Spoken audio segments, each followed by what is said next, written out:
트럼프의 관세 때문에 한국과 중국과 일본이 경제협력을 모색합니다. 공동의 적 앞에 머리를 맞대는 거죠. 오랜 시간 동안 한국과 중국과 일본은 협력하는 게 어려웠습니다. 각자의 이해관계, 내가 난데 나 혼자로도 충분히 잘 먹고 잘 살 수 있는데 내가 왜 굳이 쟤들하고 손을 잡아야 되나, 이런 의식들이 많았죠. 한국은 일본을 무시하고 일본은 중국을 무시하고 그랬던 것 같습니다.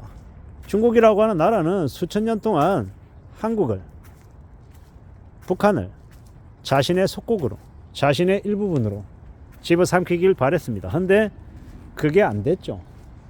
그리고 일본은요, 일본은 또 한국을요, 지난 2000년 동안 되게 경멸하고 되게 싫어하고 되게 두려워했습니다.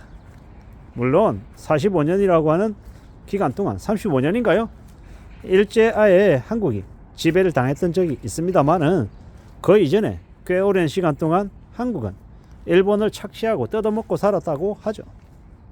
결국은요, 이해관계에 따라서 일본과 한국과 중국이 뭉치지 않으면 안 되는 상황까지 왔습니다. 미국이라고 하는 거대한 적 앞에서 서로의 입장을 따지기가 이제 힘겨워졌다라는 겁니다. 결국 이제 앞으로 어떻게 되겠습니까? 앞으로 어떻게 흘러가겠습니까? 우리는 잘 생각해 볼 필요가 있는 것 같습니다. 우리가 어떻게든 지금의 이 난국을 헤쳐나가는 데 있어서 철저히 중국과 일본의 손을 잡아야 된다라는 겁니다. 저기 보수라고 얘기하는 쪽에서는 중국과 손잡는 것 관련해서 친중이라고 극도로 싫어하고요. 또 저기 좌파, 그러니까 진보라고 얘기하는 쪽에서는요, 또 일본과 손잡는 걸 또 극도로 싫어하고. 근데 그 어느 쪽이든 간에 지금 현재 우리는 중국과 일본과 손잡지 않고서는 안 되는 상황까지 이미 왔죠. 그렇기 때문에 어떻게 흘러가겠습니까? 앞으로 모르긴 몰라도 더욱더 한국과 중국과 일본이 머리 맞대고 고민하는 시간들이 왔다라고 봐야 됩니다. 그런 상황들이 이제 우리에게 뭘 얘기하겠습니까?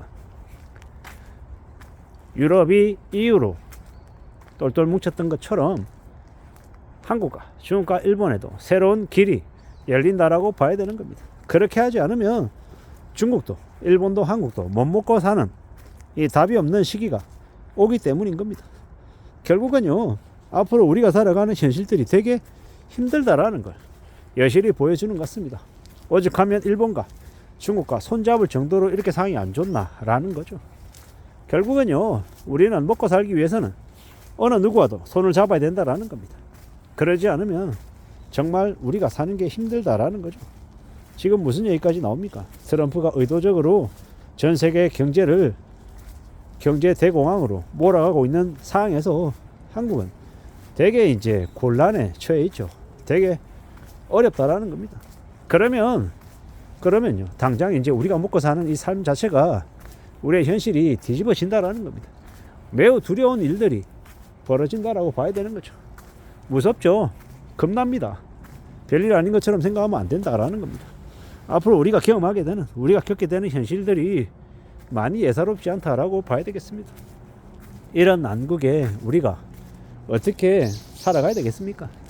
더 이상 이제 쓸데없는 돈도 안 되는 이념 전쟁에 빠져가지고 서로를 비방하고 허짓거리하고 할 시간이, 여유가 없다라는 겁니다. 이제 좀 냉정하게, 냉혹하게 삶을 내다볼 필요가 있겠다라고 생각합니다. 2025년 5월 달에 한한령 해제가 있다고 하죠. 그리고 2025년 하반기에, 말입니까? 3분기입니까? 4분기입니까? 저기 중국 관광객 무비자 입국 뭐 이런 것들 시행하면요, 국내에 어떤 일들이 벌어지겠습니까? 아마도 중국 관광객들이 대거 들어올 것이고, 아모레 퍼시픽 같은 화장품들, 설화수 같은 거 중국에 대거 팔아먹고 아마 분위기가 되게 많이 바뀌겠죠.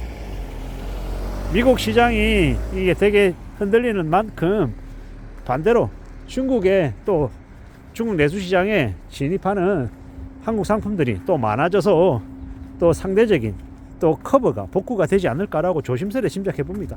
물론 이건 희망에 섞인 예측인 거죠. 어떻게든 중국도 마찬가지고 한국도 일본도 서로 협력하지 않으면 안 되는 상황에 놓인다라는 겁니다. 그게 이제 우리가 겪는 현실이다라고 봐야 되는 거죠.